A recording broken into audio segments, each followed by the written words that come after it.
지난 시간에 솔로몬이 성전을 완성을 하고 나서 그가 하나님 앞에 중보 기도를 했을 때 하나님께서 그 기도를 들어주셨습니다. 그렇지만 그 성전이 아무리 높다 할지라도 그 성전 안에 있는 사람들이 하나님께 순종하고 복종하고 또 하나님의 계명을 지키지 않는다면 아무리 그 성전이 높아도 아무리 그 성전이 의미가 있고 소중하다고 할지라도 하나님께서는 그것을 집어 던져버리겠다고 말씀을 하셨습니다. 즉 이것은 신앙의 외형보다 더 중요한 것은 내면이다. 그것을 보여주는 한 장면이었죠. 그리고 오늘 본문에 이제 오게 되면은 솔로몬이 성전과 왕궁을 다 완성을 하고 나서 솔로몬의 나라가 어떻게 부강하게 되는가, 어떻게 번성하게 되는가 하는 내용이 나오고 있습니다. 여기에서는 솔로몬 나라의 건축 사업에 대해서 자세히 나오고 있고 또 그가 드렸었던 하나님 앞에 드렸던 제사들 그리고 바다를 통해서 무역 사업까지 하게 되는 즉 이 나라가 어떻게 발전하게 되는가 하는 모습을 자세하게 보여주고 있습니다. 그 중에서 제일 먼저 오늘 본문의 첫 번째로 나오는 내용은 솔로몬을 도왔었던 히람이라는 사람에 대해서 나오고 있죠. 11절 말씀인데요. 11절에 보면 이렇게 되어 있습니다. 갈릴리 땅의 성읍 20곳을 히람에게 주었으니 이는 두로왕 히람이 솔로몬에게 그 온갖 소원대로 백향목과 잣나무와 금을 제공하였습니다. 자, 우리가 앞에서 본 것처럼 이 두로왕 히람이라는 사람, 이 사람이 이 솔로몬을 돕지 않았습니까? 그는 본래 다윗 시대부터 다윗과 친분이 있었고 그 친분을 토대로 해서 이 솔로몬에게 건축에 필요한 각종 자재들을 제공을 해줬던 거죠. 백향목을 비롯해서 잣나무 또 황금도 황금에 이르기까지 필요한 재료들을 다 그가 조달을 해 주었습니다. 여기에 대한 보답으로 솔로몬이 갈릴리 땅을 그에게 주었다 그렇게 말하고 있죠. 그런데 그 당시에 이 갈릴리라는 곳은 오늘날의 갈릴리 또는 신약 시대의 갈릴리하고는 조금 다릅니다. 어떻게 다른가 하니 오늘날에는 갈릴리 그렇게 말을 하면은 갈릴리 호수 주변 전체를 보통 갈릴리라고 그렇게 부르는데 그 당시에는 갈릴리 그랬을 때 갈릴리라는 말은 갈릴리 북쪽의 일부 지역만을 그렇게 불렀습니다. 그러니까 히람이 다스리고 있었던 그 두로 지역, 갈릴리보다가 북쪽의 해안가의 지중해에 있었던 곳이 두로 지역인데 그 두로 지역하고 인접해 있는 국경지대에 해당하는 지역입니다. 즉 이 땅을 그에게 줌으로 인해서 이스라엘의 국경선의 변화가 생기게 되는 것이죠. 그런데 여러분 이 땅을 받게 되었을 때 이 히람이라는 사람의 반응이 어땠습니까? 별로 좋아하지를 않았죠. 오늘 12절하고 13절에 보니까 이렇게 말을 했습니다. 히람이 두로에서 와서 솔로몬이 자기에게 준 성읍들을 보고 눈에 들지 아니하여 이르기를 내 형제여 내게 준 이 성읍들이 이러한가 하고 이름하여 가불 땅이라 하였더니 그 이름이 오늘까지 있느니라. 자, 뭐라고 말을 했습니까? 내 형제여 내게 준 성읍들이 이러한가 이렇게 말을 했단 말이에요. 무슨 뜻이에요? 별로 마음에 들지가 않는다는 얘기죠. 볼품없게 보인다 그런 뜻이에요. 아마 그는 넓은 평야 지대 같은 데를 마음속으로 기대를 하고 있었는지도 모르겠습니다. 그렇지만 이 갈릴리 북쪽은 평야 지대가 아니라 산악 지형이었습니다. 그러니까 가불 땅이다 그렇게 말을 한 거죠. 가불이라는 말은 쓸데없는 보잘것없는 그런 뜻이거든요. 쓸데없는 땅을 나에게 주었다. 그렇게 이 사람이 표현을 했단 말이에요. 그렇다면 여러분, 왜 솔로몬은 이 히람에게 이렇게 별로 좋지 않은 땅을 준 것일까요? 그것은 꼭 솔로몬이 일부러 그에게 좋지 않은 땅을 주었다라고 그렇게 우리가 생각을 할 필요는 없습니다. 왜냐하면 자연스럽게 히람의 나라의 국경을 접하고 있었기 때문에 그 땅을 그가 주었던 것이죠. 그리고 이 땅에 대한 대가도 그냥 무상으로 준 것이 아니라 사실은 돈을 받았습니다. 14절에 보면은 돈 받는 내용이 나오죠. 히람이 금 120달란트를 왕에게 보내었더라. 그러니까 120달란트라고 하는 거금을 받고 그 땅을 준 겁니다. 즉 이것은 일종의 거래예요. 거래. 거래를 한 겁니다. 그런데 막상 거래를 하고 나서 보니 히람은 별로 마음에 들지가 않았던 것이죠. 그러니까 이 달란트는 사실은 이 땅을 받은 대가로 그가 히람이 주었다기보다는 그동안 그가 제공했던 것들, 아까 앞에서 나왔었던 백향목이라든지 잣나무라든지 금이라든지 그런 내용들이 거기 포함되어 있는 거라고 보면 될 것 같습니다. 그 금 안에 이 120달란트가 들어있다라고 생각을 하면 될 것 같은데, 그런데 거기에 대해서 받은 땅을 보니까 마음에 들지는 않았다라는 얘기입니다. 그렇지만 그렇다고 해서 이 히람과의 관계가 이 사건으로 해서 깨진 것은 아니었습니다. 왜냐하면 이 뒤에 보면은 히람하고 하는 그 거래가 계속해서 이어지는 것을 우리가 금방 확인을 할 수가 있습니다. 자, 그렇게 하고 나서 이제 이 성경 안에는 솔로몬의 건축 사업에 대해서 솔로몬의 건축을 어떻게 했는지에 대한 내용이 자세히 나오게 되는데, 여러분, 그동안 솔로몬이 건축한 것은 무엇이었습니까? 그것은 하나님의 성전이었죠. 하나님의 성전을 짓는 일에 그의 많은 에너지를 쏟았습니다. 그래서 이 성전을 짓는 일에 몇 년이 걸렸다고 했습니까? 7년이 걸렸다고 그랬죠. 7년 동안 성전을 지었던 거예요. 거기에는 다윗 시대에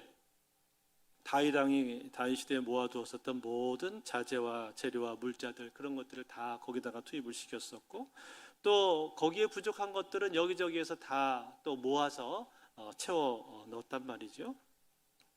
뿐만 아니라 이 일을 하기 위해서 이스라엘의 모든 일꾼들과 감독들을 다 총동원시켜서 할 수 있는 최선의 노력을 다해서 그런 이 성전을 지었습니다.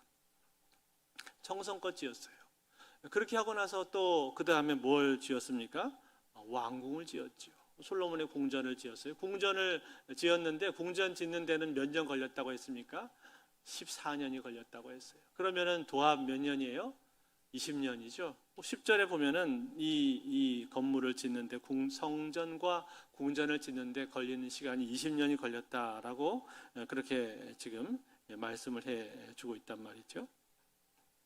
자, 그렇게 해서 성전하고 왕궁 이 두 가지 큰 건물을 완성을 다 했는데, 그 다음에 이제 솔로몬이 지은 것들이 무엇입니까? 15절에 나오는데 15절에 이렇게 돼 있죠.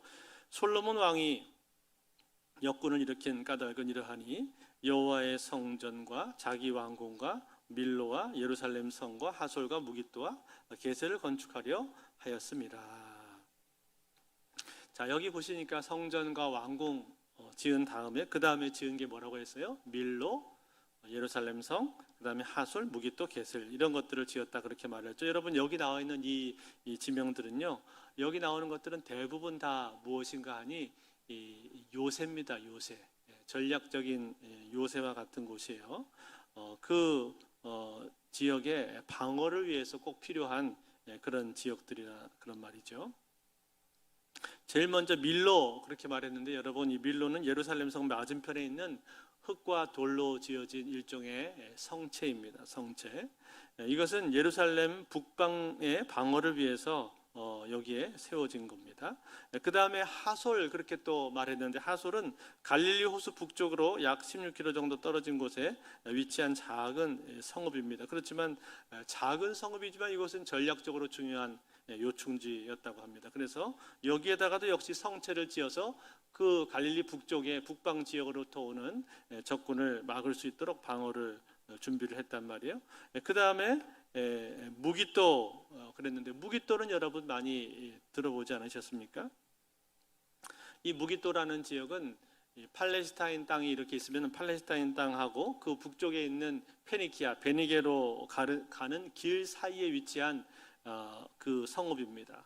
뿐만 아니라 애굽이라는 애굽 나라에서 밑에서부터 올라와서 저 북쪽에 있는 수리아나 메소포타미아 지역으로 올라갈 때 반드시 거치지 않으면 안 되는 도시가 바로 무깃도였습니다. 여러분, 이 무깃도에서 죽은 왕이 한 명 있었죠. 누굽니까? 요시야 왕이죠. 요시야가 무깃도에서 죽었습니다. 바벨론하고 북쪽에 있는 바벨론하고 남쪽에 있는 이집트하고 사이에 전쟁이 벌어졌는데 그걸 갈그미스 전쟁이라고 하죠. 갈그미스 전쟁 가운데서 두 대국이 싸우는 사이에 중간에 이 요시야가 무깃도에 나가서 애굽의 왕 바론 느고가 올라가는 것을 막으려고 하다가 그 무깃도에서 전사해 버렸단 말이에요. 뿐만 아니라 여러분, 요한계시록에 보게 되면은 그리스도께서 적그리스도를 물리치는 마지막 최후의 전투인 아마겟돈 전쟁에 대해서 나오는데, 이 아마겟돈 전투가 어디서 일어나게 되는가? 무깃도에서 일어나게 된다라고 그렇게 묘사가 되어 있습니다. 그만큼 이 무깃도라고 하는 지역은 군사적인 요충지였고 전략적인 요충지였고 그리고 교통의 요지였습니다. 그렇기 때문에 여기서 많은 전쟁이 일어나게 되었단 말이에요. 그래서 솔로몬은 이 무깃도에다가 성을 세운 거예요. 다시 말해서 나라를 더 안전하게 하기 위해서, 튼튼하게 국방을 하기 위한 여러 가지 일들을 지금 그가 하고 있단 말이에요. 그 다음에 이제 맨 끝에 나오는 지명이 게셀이라는 지명이 나오는데, 이 게셀이라는 지명은 좀 특별한 곳입니다. 왜 이게 특별하냐면 이곳은요, 이스라엘 사람들이 그 땅을 정복을 했던 것이 아니라 애굽 왕 바로가 이곳을 정복했다, 그렇게 말을 해줍니다. 16절을 한번 보세요. 16절 이렇게 돼 있죠. 16절, 전에 애굽 왕 바로가 올라와서 게셀을 탈취하여 불사르고 그 성읍에 사는 가나안 사람을 죽이고 그 성읍을 자기 딸 솔로몬의 아내에게 예물로 주었더라. 자, 뭐라고 했습니까? 애굽 왕 바로가 여기까지 올라와서 게셀을 탈취했다, 그렇게 말했죠. 그러니까 그때까지는 이 게셀이라는 성읍은 이스라엘이 정복하지 못했다는 얘기가 되겠죠. 그런데 이 애굽 왕 바로, 이 바로가 이것을 빼앗아서는 어떻게 했다고 말합니까? 자기 딸이 시집갈 때 솔로몬에게 자기 딸을 시집을 보냈는데, 시집 보내는 지참금으로 이 게셀 땅을 주었다, 그렇게 말을 하고 있죠. 그게 게셀인데, 이 게셀에도 역시 이 솔로몬은 요새를 건설을 했습니다. 그래서 블레셋하고 붙어 있는 곳인데 남쪽 블레셋하고 경계 지역이 되었다라는 거예요. 자, 여러분, 이처럼 솔로몬은 여호와의 성전과 왕궁을 지은 다음에 이스라엘의 영토 안에 있는 많은 성읍들을 그가 건설을 했습니다. 성읍을 건설하고 성을 세우고 방비를 하고 튼튼하게 만들었다, 그런 말이에요. 그것으로 끝난 것이 아니라 그 뒤에 보면은 그 외에도 많은 도시들 이름이 나와요. 바알라, 다드몰, 국고성, 병거성, 마병의 성 등등 솔로몬이 건축하고 싶어 했던 건물들은 다 지었다라고 오늘 성경은 말해주고 있어요. 여러분 한번 생각해 보세요. 건축하고 싶은 건물들을 다 지었다. 왕이 마음속으로 생각을 하면서 우리나라가 이랬으면 좋겠다라고 했던 것들이 다 하나하나가 다 지어졌단 말이에요. 그러니 여러분, 얼마나 참 대단하죠. 강력한 나라가 지금 되고 있는 겁니다. 그만큼 왕성하게 이 나라의 사업이 이루어지고 있다는 것을 오늘 이 본문이 우리에게 보여주고 있는 거예요. 자, 이것이 바로 이 건축적인 측면에서 솔로몬 왕국을 우리가 살펴본 것이고, 그 다음에는 이방인들은 어떻게 다루었는가 하는 내용들이 나옵니다. 20절하고 21절인데 우리 한번 같이 읽어볼까요? 20절, 21절을 같이 읽습니다. 시작. 이스라엘 자손이 아닌 아모리 사람과 헷 사람과 브리스 사람과 히윗 사람과 여부수 사람 중 남아있는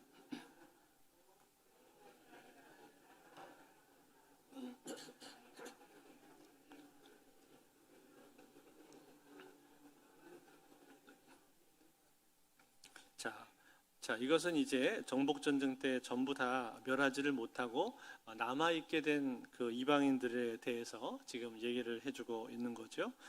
남아있게 된 이방인들이 있었는데, 본래는 하나님께서 다 그들을 진멸하라고 말씀을 하셨었죠.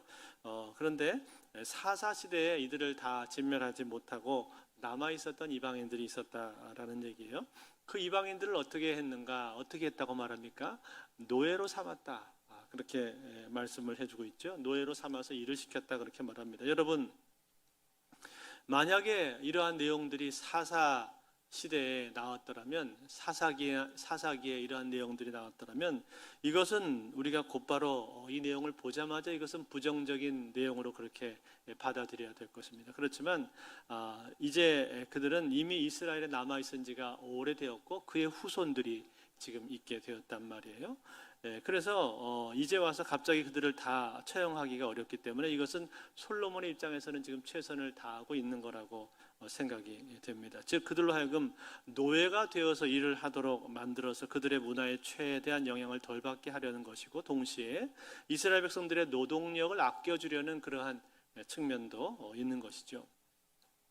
그래서 그 다음 절에 보면은 이스라엘 백성들은 노예로 삼지 않고 그들은 군사나 혹은 신하나 고관이나 대장이나 지휘관들로 삼았다 그렇게 기록을 해주고 있습니다. 즉 이스라엘 백성들을 고위 관리로 두고 그 아래에 이방인들을 다스리도록 그렇게 했다 그런 말이에요.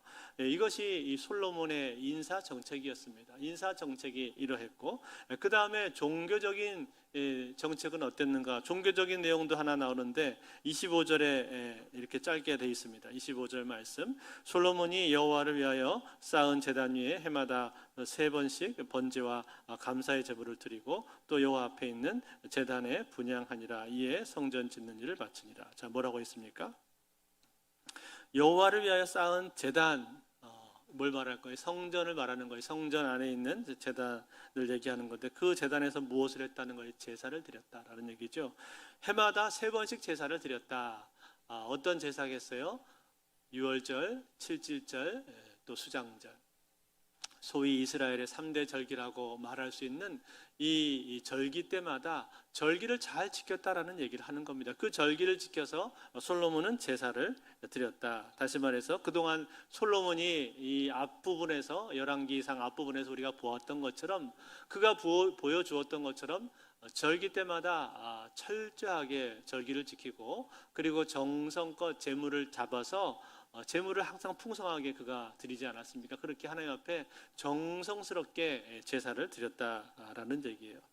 다시 말해 그는 종교적인 면에 있어서도 흐트러짐 없이 자신이 해야 될 직무를 잘 감당했다라는 얘기를 오늘 해주고 있는 거예요. 마지막으로 이제 뭐가 나오고 있습니까? 그가 했었던 무역 사업에 대한 언급이 나오고 있습니다. 26절에서 28절인데 이것도 우리 한번 같이 읽어보겠습니다. 같이 읽습니다. 시작. 솔로몬 왕이 에돔 땅 홍해 물가에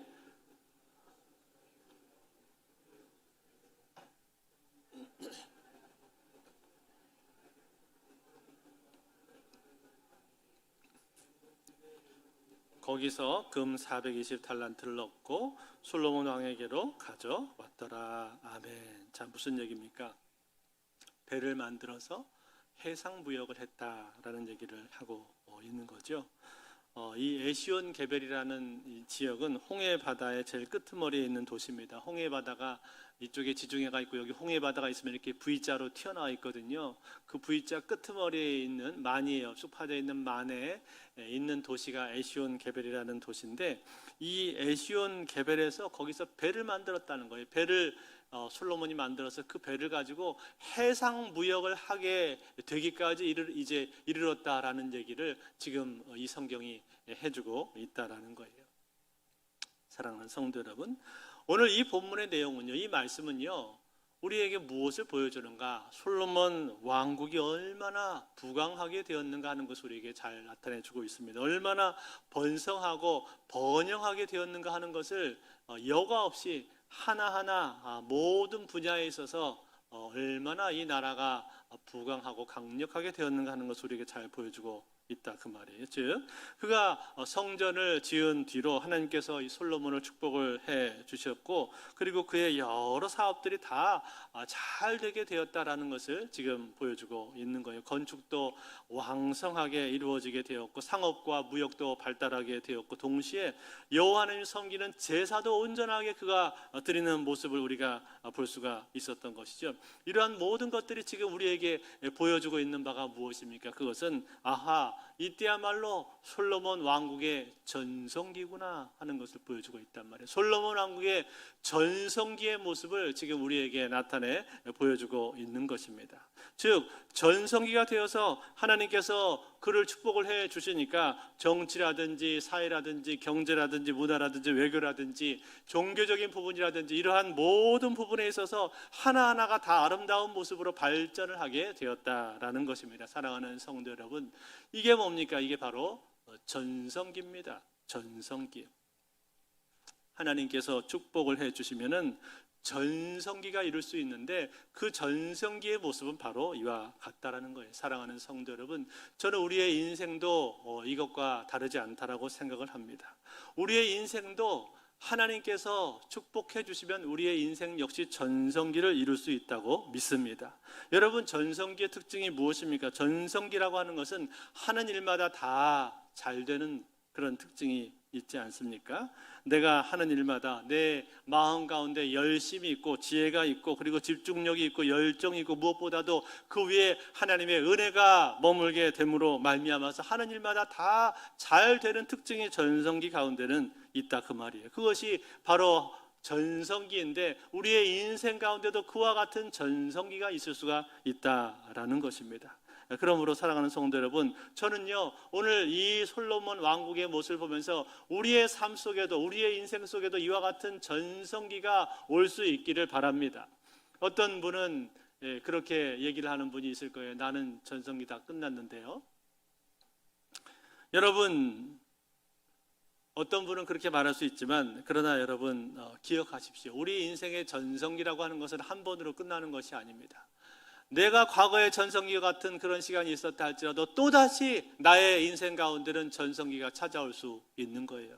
얼마든지 내 삶 가운데는 전성기가 찾아올 수 있습니다. 그것은 꼭 나이하고 상관이 없습니다. 내가 나이가 많아도 전성기가 나에게 올 수 있는 것이고, 아니 나이가 어려도 어린아이에게도 전성기가 찾아올 수가 있다라는 거예요.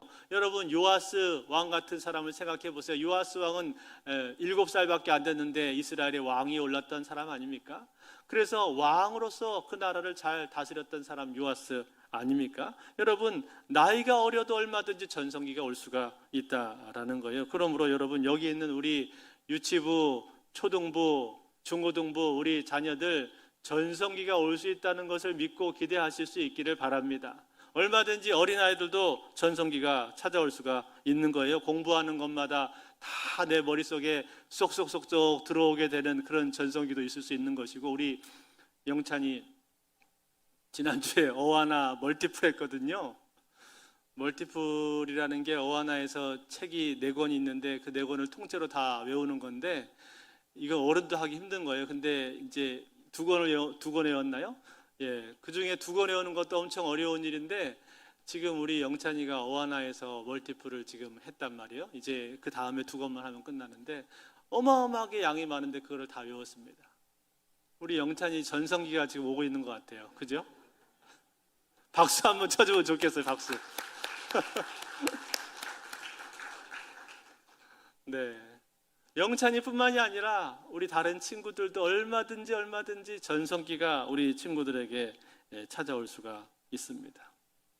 하나님 앞에 내가 가장 뜨겁게 기도하고, 그리고 또 내가 기도하는 것마다 다 응답을 받고, 뿐만 아니라 하나님께서 지혜를 주셔서 공부도 잘하고 책도 많이 읽고 전도도 잘하고 그런 전성기가 올 수 있다 이 말이에요. 여기 우리 꿈땅 어린이 도서관에 책이 많이 있는데 여러분 책을 많이 읽으세요. 와가지고 여러분의 인생의 길이 열립니다. 여기 와서 책을 많이 읽으면.